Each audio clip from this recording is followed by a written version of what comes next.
se trata nuestra vida. A Dios nadie lo ha visto jamás. El Hijo unigénito que está en el seno del Padre es quien lo ha revelado. Siento bulla.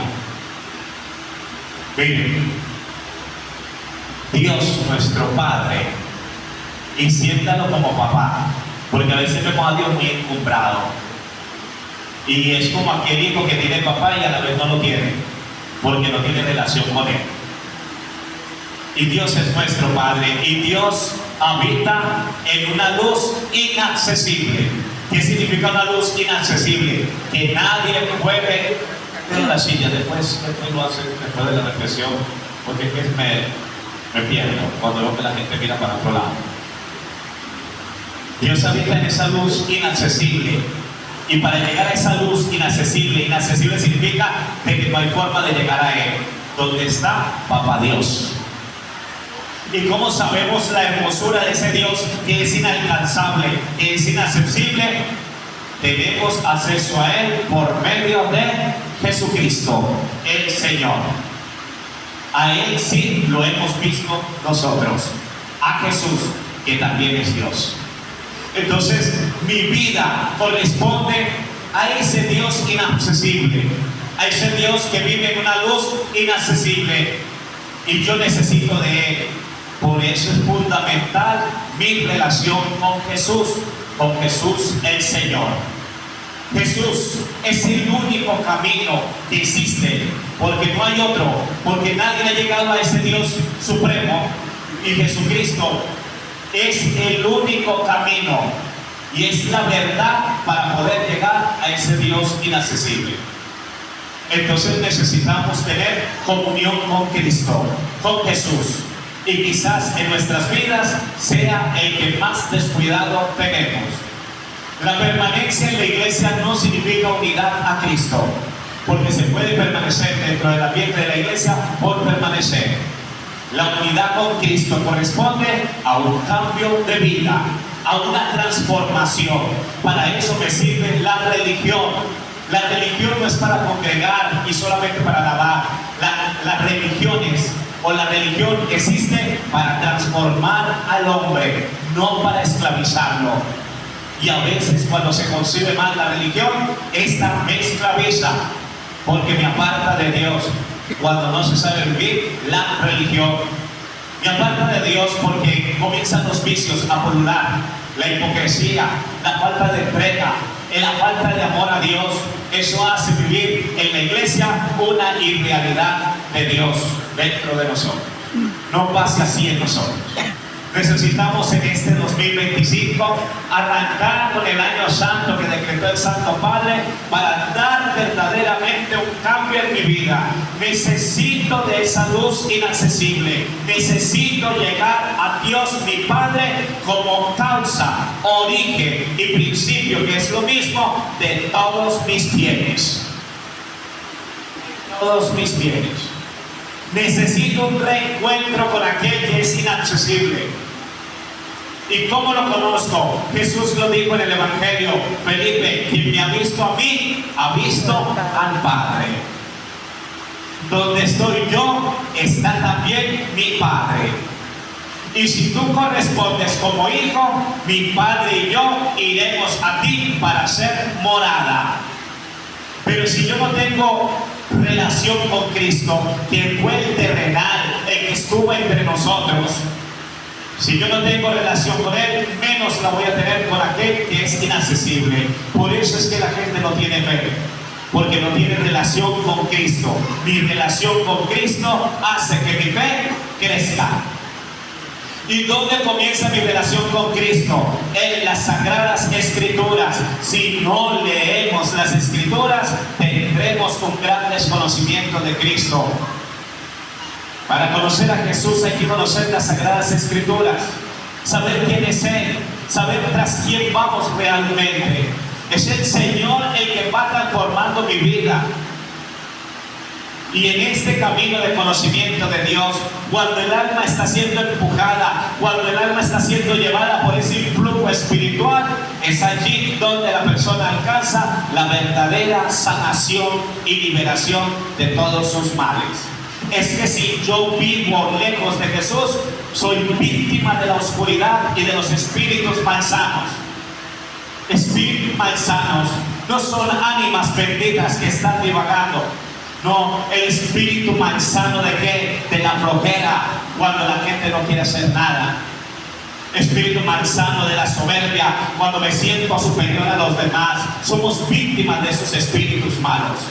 El espíritu de la vanidad, el espíritu de la lujuria, cuando la persona expresa de su sexualidad esclavizante. La sexualidad es un don de Dios hermoso.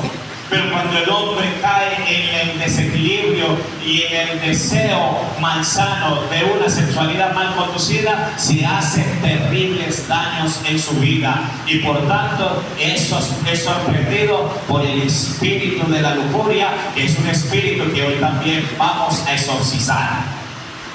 El espíritu de la angustia y del miedo es otro espíritu malsano que somete a la persona a la tristeza, la desvanece ante los retos que la vida le presenta y le quita la fuerza para someterle por años, muchas veces en un estado de angustia y de tristeza, que así también viven muchas personas. Entonces, muchas veces somos sorprendidos por esos espíritus. ¿Por qué? Porque no tenemos una relación profunda con Jesús, que es el que nos sana. La figura central de esta misa no es el sacerdote, para nada. La figura central es Cristo. Poder venir a la misa, poder estar con Jesús un rato, porque el Señor está aquí con nosotros. Y aférrese a Él, que es el que lo puede sanar. Agárrese del Señor con fuerza. Aproveche esta misa, porque el Señor dice: donde hay 2 o 3 reunidos en mi nombre, allí estoy yo. Y aquí hay más de 2 o 3. Estas misas de sanación tienen una fuerza muy grande, porque es un conjunto de muchas personas que se unen para esa, ¿cómo diría? No es un término cristiano, pero lo voy a decir así para darme a entender. Es una energía muy fuerte la que se mueve dentro de la misa, porque hay mucha gente contigo orando por salud, y donde hay tanta fuerza, desciende Dios con su fuerza para sanar y para liberar. Sanaciones extraordinarias han ocurrido, que cuando la iglesia lo entienda, cuando el pueblo lo entienda, el poder grandísimo que tiene Dios para sanar, porque esa es la fuerza viva de nosotros. Dios puede sanar, Dios llega hasta donde la ciencia no puede llegar. Lo que pasa es que nos falta fe. Siempre lo he dicho en el Evangelio, Jesús no dice: yo te curé la mano, yo te levanté del piso, yo te alivié, yo te solté la lengua. No, el Señor siempre va a decir: por tu fe te has curado, por tu fe te has sanado, por tu fe. Porque la fe es un don que Dios te dio, y es un arma espiritual contra todos los males. ¿Qué hace una persona si tiene fe yendo donde un brujo o donde un santero, o practicar brujería o hechicería? ¿Por qué van a esos lugares si usted tiene el don de la fe y el don de poderle pedir a Dios? En la brujería hay milagros, porque sí existen. Un brujo puede hacer milagros, pero los hace en nombre del maligno, utilizando falsamente el nombre de Dios. Y el problema es que en un momento de desespero vamos donde los brujos, y recuerden que el demonio hace favores y los cobra. El demonio hace favores y los cobra ¿con qué? Con sangre y con lágrimas. El demonio no trabaja gratis. Él te da la salud de tu ser querido, Él te puede poner hasta plata, pero después te pasa factura con desgracias y tragedias una tras otra, que es lo que me ha tocado tantas veces liberar allá en la oficina. El haberse entregado y donado a cosas malsanas, totalmente cae uno en esa oscuridad inmensa. No, nosotros tenemos a Dios, y pídale a Dios, que más que Dios nadie puede. Solo Dios puede ayudarnos. y mi confianza es Dios, y por encima de Dios no existe nadie. Entonces, ¿por qué tengo que ir a lo minúsculo? ¿Por qué tengo que ir a las fuerzas oscuras? Ah, que en la iglesia está la Virgen y los santos. Claro, que medien, que intercedan. ¿Para qué? Para yo alcanzar ese milagro de ese ser supremo que es Dios. Curaciones han habido, sanaciones han habido. Y es que Dios tiene ese poder, y ese es el que usted tiene que aprovechar en esta misa. No tenga la mente ya distraída, porque el demonio es muy astuto. Ojalá que el padre termine rápido, porque tengo que ir a montar un arroz para la noche, y tengo que ir a comprar esto, y que montar los hornos, y hay que hacer esto, y la cerveza, me van a cerrar la licorería, y esto es un rollo, la peluquería, y fulanito que no he comprado los estrenos, y de aquí hay que salir rápido para el centro, mandando mensajes. Si el padre no está terminando, ya va a terminar, espérame ahí en la catedral, ahí vamos a comprar la ropa, vamos a... Olvídese de eso. Deje que el día transcurra, que para las 12 todavía falta mucho. Quédese en la paz del Señor, y usted ha elegido hoy el mejor de los tiempos: estar en la iglesia dándole gracias a Dios y pidiendo su bendición para que este 2025 sea un 2025 lleno de bendiciones para su casa. Amén. Y pídale mucho a mi Señor, y apéguese a Él. La gloria de Dios. Y apéguese a Dios. Durante las oraciones de liberación, apéguese a Dios para que Dios le libere de enfermedades ocultas. Que si hay alguna enfermedad en mi cuerpo que se esté desarrollando sin que yo me dé cuenta, el Señor actúe allí. Y denle gracias a Dios si me ha sanado de alguna enfermedad oculta, porque la enfermedad oculta sale después. Pídele mucho a mi Dios eso. Y aproveche este momento para pedir por sus seres queridos, por la sanación de mucha gente que usted hoy se ha encomendado a sus oraciones. Lo que yo les pido es que cuando se haga oración de liberación, no se queden mirando allá así y el Padre que estará diciendo, y eso será así. No, en ese momento usted concéntrese invocándose a Dios.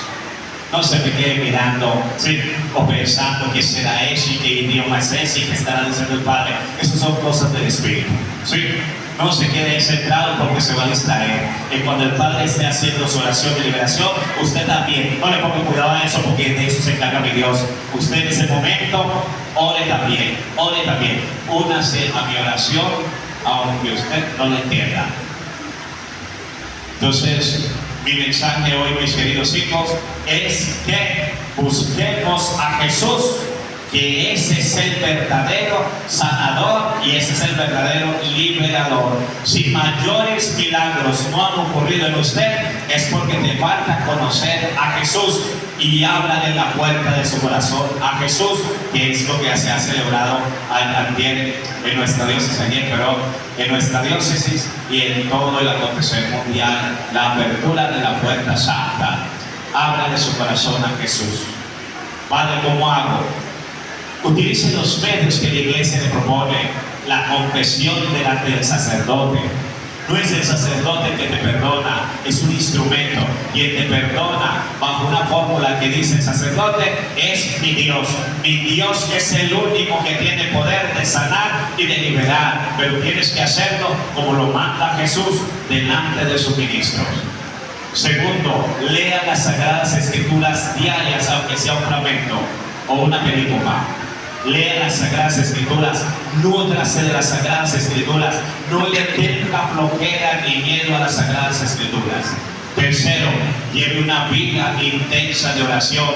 De oración es comunión con Él. Con Él es que yo tengo que estar comunicándome, no todos los días, sino constante. Cada minuto, cada segundo me tengo que comunicar con el Señor, porque Él es mi luz, Él es mi fuerza, Él es mi baluarte. Y no es solo decirlo, es sentirlo, porque el Señor Jesús se te va a manifestar. Si usted lo busca, usted lo encuentra. Y siéntalo, porque eso no se trata de que el Padre lo diga, se trata de una experiencia. Pero usted tiene que vivir esa experiencia para que pueda creer y vivir las palabras o entender las palabras que yo le estoy diciendo. Cuando somos amigos del Señor, Él sale a nuestro encuentro. es providencial, Él está siempre ahí, Él está ahí acompañándome, Él está ahí guiándome, pero eso hay que vivirlo para creerlo. No es que usted lo crea porque yo lo estoy diciendo, o porque usted tenga una mera fe de que eso puede ser así. No, la fe no es solo conocimiento, la fe también es experiencia. Para yo creer en Jesús ciegamente tengo que sentirlo, porque si no lo siento me voy a quedar simplemente en conceptos evaluados de fe. No, la experiencia con Jesús se siente. Yo siento al Maestro, yo siento a Jesús en mi vida, obra constantemente. Él está ahí sin necesidad de verlo físicamente, me acompaña, me ayuda, me ilumina, me sostiene. Él está ahí y esa es la experiencia que usted tiene que sentir. Déjese tocar del Maestro. No se quede, vuelvo y lo repito, no se quede simplemente en conceptos que pueden ser hasta ilusos. No se trata de un fragmento psicológico, porque Jesús se te va a evidenciar. Porque desde la psicología yo puedo pensar que el Maestro está ahí, pero simplemente un concepto psicológico, producto de mi desquicio, producto de mi fanatismo, producto de mis desdenes espirituales, que eso puede ser engañoso. No, cuidado con eso. Yo tengo que sentir para creer lo que el Padre está diciendo, el sacerdote está diciendo. Yo tengo que sentir a Jesús verdaderamente dentro de mí. Lo que pasa es que no tengo cómo explicarlo, porque eso se siente, eso se ve. Jesús está ahí. No tengo necesidad de verlo en físico, es que me sorprende cada rato. Eso se llama experiencia de Dios. Y cuando usted la viva, usted me va a decir a mí: Padre, eso es maravilloso, ya siento a Jesús en mi vida obrando. Es una cosa patente. Jesús te hace sentir de que Él está allí. Por eso no se entiende que una persona de iglesia con fe puesta en Jesús y con una experiencia tan grande del Señor viva desanimado. Eso no lo computo. De que una persona de iglesia que lleva una trayectoria de fe, un escudriñar de Dios en su vida, sienta miedo y angustia. La gente que siente a Cristo tiene que mostrarse distinta. No se entiende que una persona que tenga una experiencia de Cristo en su vida odie a un hermano. No lo computo, es imposible. Entonces ahí sí estamos hablando de desquicios psiquiátricos. Cuando yo de la iglesia aparento ante los demás, yo no hablo de los apostolados de la parroquia, hablo de la iglesia de todos vosotros, porque todos nosotros somos iglesia. Sí, todos. Entonces lo computo que si yo tengo a Cristo en mi corazón, yo odio a una persona o hable mal de los hermanos. Eso es algo de orden psiquiátrico, fanatismo, que hace que la gente pierda la fe verdaderamente en la iglesia. Una persona con una experiencia profunda de Cristo, es que Cristo lo es todo, una transformación plena de mi corazón que no me permite odiar, no me permite pelear, no me permite hablar mal de nadie, no me permite desanimarme, no me permite caer. El Señor está conmigo, entiendan bien eso. Pero hay que entrar por ese camino de la experiencia. Solo así, cuando se siente a Dios en el corazón, se suele entender las palabras que estoy diciendo, porque si usted no tiene experiencia de Dios, mis palabras le pueden sonar huecas o simplemente románticas y espirituales. Tiene que llegar allá, no sé cómo decirlo. Eso es como cuando la gente está enamorada. Le preguntaba yo a uno de los muchachos de acá de la parroquia que está full enamorado, y yo le decía: ¿qué se siente full enamorado según tú? Uno se siente como que... Me quedé esperando yo la respuesta. No sé. Es que hay cosas que se sienten pero no se saben explicar. ¿Sí? Así mismo es el enamoramiento de Dios, el de estar con Dios. Es algo que yo no sé explicar, pero yo lo siento. Este se llama experiencia. Experiencia es vida. ¿Quién está conmigo realmente? Repito, no de una forma psicológica. Es que yo soy muy piadoso y yo soy muy así, muy elevadito, así, muy de allá, y entonces yo siento unas cosas tan bonitas. No, eso es romanticismo espiritual. Se está hablando de un Jesús que está día a día, en el trabajo, en el sudor, en el cansancio, en ese día a día, cuando me quejo, cuando lloro, cuando insisto. Es ese Jesús que está aquí en la tierra, no en el cielo. Es ese Jesús que yo llego al oratorio y le digo: mira, Padre mío, mi Señor, yo estoy limpio, no tengo plata, mándame plata, no le tengan miedo de pedirle a Dios plata. Entonces me da miedo, estoy delante de mi Dios, que todo me lo puede dar, y después cuando me retiro estoy diciendo: ahí esta necesidad es tan grande, ¿cómo la voy a cubrir? Oye, si estuviste delante del que te lo puede dar, ¿por qué no le pediste? Anda, devuélvete, pídele plata. No le tengas miedo de pedirle al Señor. Pídele al Señor, muéstrese con Él con transparencia, desnúdese delante del Señor. Señor, tú conoces mi soberbia, tú conoces mis problemas, mis dificultades, mis desdenes. Tú eres el único que me puedes ayudar. Muéstrese delante de mi Dios como ustedes, porque a veces utilizamos muchas etiquetas delante de Dios. Si Dios es el ser que me ama como yo soy, Dios es el único que me acepta como yo soy. Entonces, acérquese a Él con confianza. Dígale sus dolencias, dígale su soledad, háblale de sus miedos, háblale de sus angustias, porque ese es Dios el que nos atiende. Busque a Dios con fuerza. Esa es la sanación y la liberación que usted necesita hoy. Volverse a Dios. No es que yo no creo en los curas, yo no creo en la iglesia. ¿Qué 8 y cuartos? Perdone. Usted tiene que creer en Dios. En los curas no crean, porque un cura es un ser humano común y corriente. Un ministro de Dios, más nada. Yo tengo que tener mi fe en Dios. Pero si ese ministro de carne y hueso, ordinario como sea, yo tengo que recibirle la comunión, se la recibo, porque ahí está Cristo en la hostia.